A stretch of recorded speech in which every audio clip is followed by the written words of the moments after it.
Well, the easy part's done. Now, I still have spaces available on my petition, but I went above what you're supposed to have. Um, and if you're somebody that wants to sign my petition still, I am going to turn in my petition Monday morning, tomorrow morning. I'm pretty sure I have all verified people, but I got extra signatures just in case someone's address had changed and they didn't change their voter registration. But most of the people that I had signed for me are longtime residents. Some of them are former city people, city council people. But most everyone who signed, I think everyone who signed my petition has been here multiple years and shouldn't have any problem with their registration. Some of these people had run for council in the past and signed my petition. So the easy part is done. It's easy to get, 25, 35 signatures in Woodland Park. Now, as long as you know people in the city limits. And today, I mean, a lot of these people I met for the first time, they contacted me via social media or they texted me. And if you still I want to give everyone the opportunity to make a statement, and signing someone's petition does make a statement in a sense that you're showing support, you're backing how the system works. And so if there's someone out there that's just now watching this live video and you're like, I want to sign that petition, Michael, before you turn it in, what this is a petition to just get me on the ballot for city council. You're not saying you're going to vote for me, but most of the people who signed my petition were like, we're going to vote for you. I actually had someone turn down signing my petition, they signed my last petition, but they were not happy that I had backed out 4 years ago after they had signed my petition. So they weren't happy about that. And so they told me they weren't going to sign this one. I was fine with it. I felt more upset that they were like upset at me about something, or because she told me, she didn't answer her door, but I rang her doorbell and she saw me through the Ring camera and she's like, yes, Michael. And I was like, hey, I was going to get you to sign my petition for city council. And she was like, I'm mad at you right now. And I was like, oh, dang it. So I'm more upset that she was mad at me and wouldn't talk to me about why she's mad at me. But nevertheless, I got everybody to sign. I mean, I got plenty of signatures. And like I said, I am almost 100% sure everyone told me they were registered to vote. Everyone I know lives in the city limits. And so we should be golden to get confirmed and on the ballot. But this is the easy part. Getting 35 signatures is the easy part. It's going to be, is it only those 35 people that are going to vote for me? We'll see. A lot of people have shown support over the years. They've asked me why I haven't run in the past. So now we're going to run for city council, and for all intensive purposes, the easy part's done. And that's just get your name on the ballot. Now we will find out on January 27th that everybody, who's been confirmed, and then they will swear us in as candidates. And then at that point, the campaigning begins. I probably am not going to do much campaigning other than Facebook, social media. If you don't know who I am already through social media in this small town, then you're probably not on social media. So the flip side of that would just be word of mouth through the people who know who I am.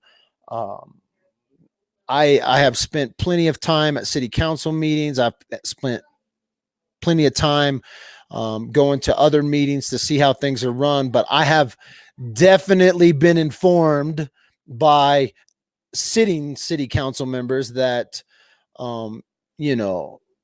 well, you're going to see how things really run when you get up here in city council. You're going to have to sit back and see that, you can't really you gotta just kind of go along with the flow and stuff like that. Well, I have never gone along with any flow.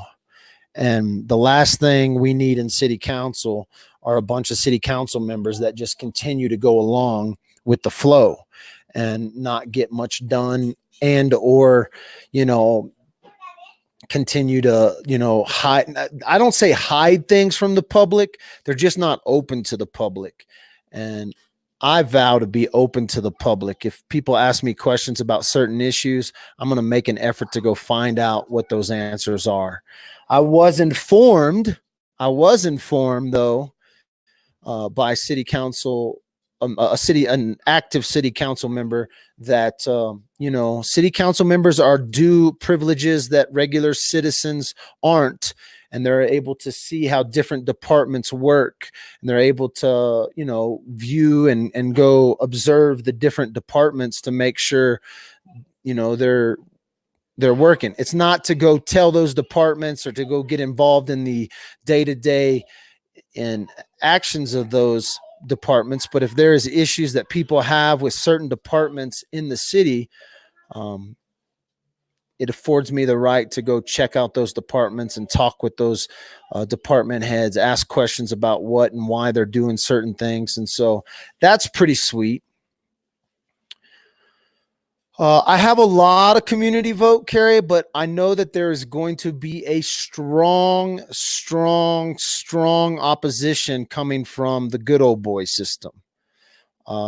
There are people on the council that have threatened me. They have threatened my family. They've tried to use police intimidation to threaten me in the past.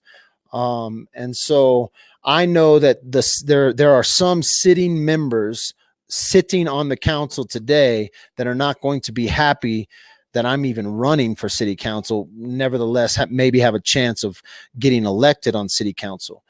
There are going to be people in the city and the people in the county. There's plenty of people in the county that are not happy with Dad with the Phone or the underground. Now, as far as citizens go, I get stopped on a regular, and people tell me, that they watch or support, or they watch in secret. They don't say anything. They don't comment. But they are definitely watching what's going down on the Woodland Park Underground. And so if you're watching the Woodland Park Underground for the first time, or somehow you came across this video, just like the page, or if you're on YouTube, go subscribe to the YouTube. I'm going to be doing a lot of talks about some city issues coming up to the election. We're going to break down some of the city council meetings that have happened over the last year. We're going to look at some ridiculousness that happened this last year. I'm talking about straight waste of time, money, and people's volunteer power.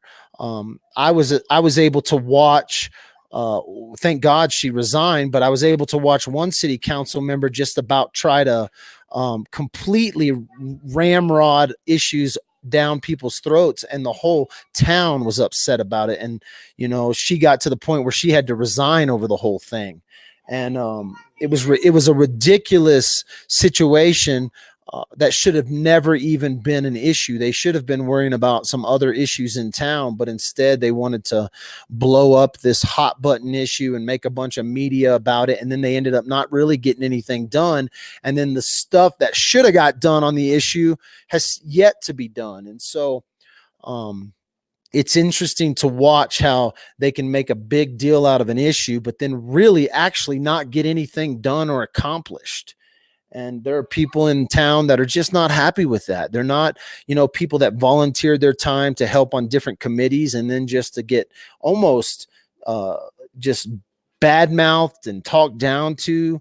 And I had a couple of volunteers who had volunteered for committees in this town, and then city council members just completely spew poison on them. And they're not happy with those city council people, and they are happy that certain ones resigned. Now, moving forward, one city council member has reached out to me. That's the only person. Only one has reached out to me, because the other ones aren't going to reach out to me. They're not going to try to. They definitely probably won't work with me. We'll see how it goes if I get elected. Once I'm sitting next to him, I have just as much of a vote and just as much of a say in what happens with stuff as they do. And so that's the brilliance of this. The day I'm elected, I'm an elected city council member. It's not like I have a 2-week probationary period or something. And so a lot of people are, people try to tell you, oh, you should just sit back and watch how things are run. But I'm just not that person, because I've been sitting back watching for years, stuff just not get done. And so it'll be interesting. It'll be fun. It's going to be a little bit of time and a little bit of commitment. I plan on I'm going to learn. I got a learning curve because I've never been involved in a city government.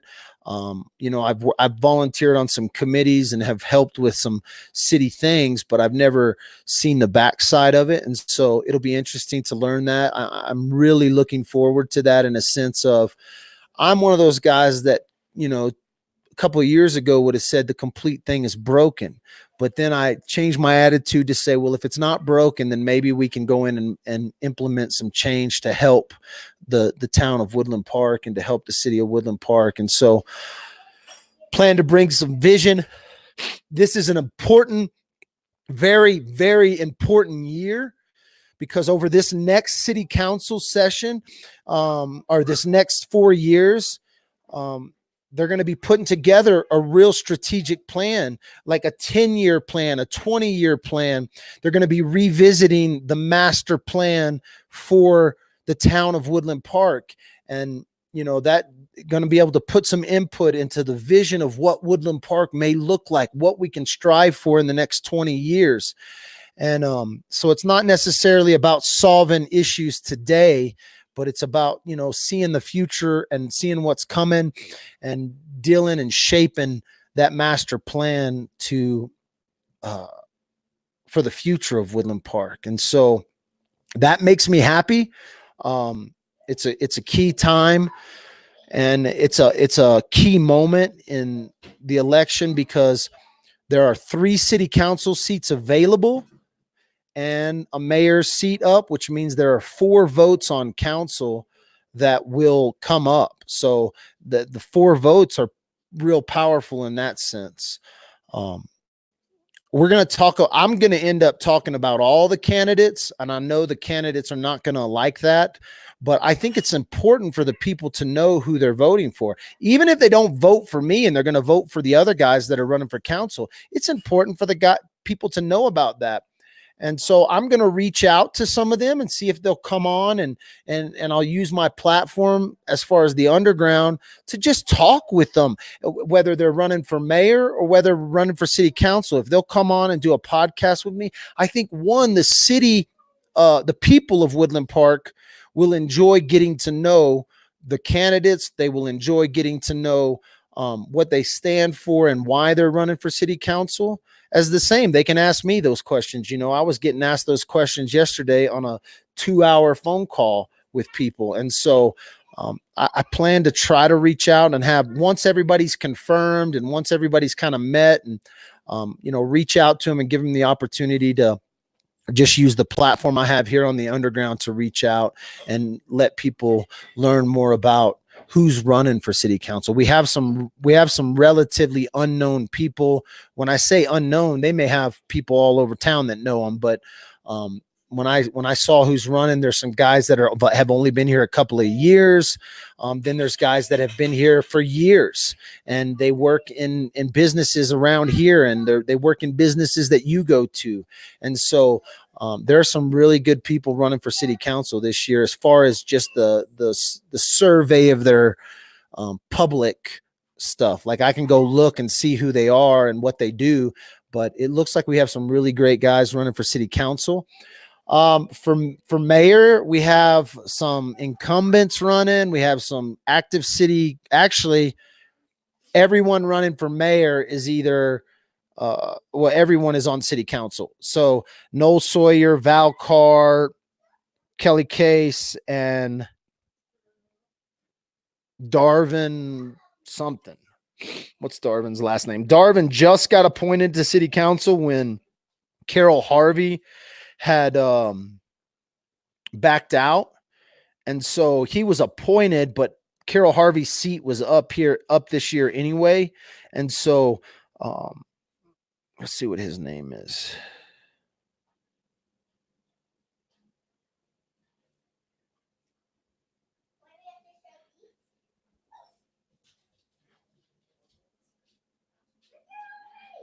Let me see. I think his name is Darwin. I don't know his last name. He's actually sitting on council right now. And the funny thing is Val Carr's not happy about it because Val Carr and Darwin probably have kind of the same voter base. And so they may clash in their votes, would give Kelly Case and Noel Sawyer a greater chance of winning. Not that Val Carr has a chance, but it's funny because already the rumors are flying around the political jockeying that's going on. And so people keep messaging me going, hey, Val's not happy that this guy's running, or, this, that, and the other. And I'm like, well, good. It's probably good to be a little race. And so I was trying to get that guy's last name. Darwin Nakarato. And I have a little bit, I've met him a few times. He was really pushing for Val Carr for mayor last time. And now Val's running for mayor again. And now he's running for mayor. And so there's going to be this cha-ching or whatever. So could be fun. So anyway, that's the update. I have all my signatures. I will be turning this in Monday morning. But if you want to sign it, message me on my phone, send me a text message or give me a call. I'll be happy to run over to your house or wherever you're at, have you sign it. I only say that because, if somebody didn't register to vote, I have extra signatures, but if for some reason somebody didn't register to vote and I needed a few extra signatures, or if you just want to kind of make a principle statement or a political statement by signing my petition, that would be awesome. And we'll go from there. So again, I'll be turning this in tomorrow morning. So if you want to get your signature on it, I don't need it, but having a few extras not going to hurt. And so if you want to sign, you can send me a text message to that number on the bottom of your screen, and I'll come over and have you sign. So we're done with the easy part. It's the easy part to get the signatures. It's the easy part to get 25 people to put you on the ballot. Some of them be signing it like sucker, so should be fun. Thanks everybody who showed support. Thank you to everyone who signed my ballot initiative. And we'll see what 2020 brings. Dalton for council in 2020. It's got kind of a good ring, so I kind of like that. We'll talk to you guys later.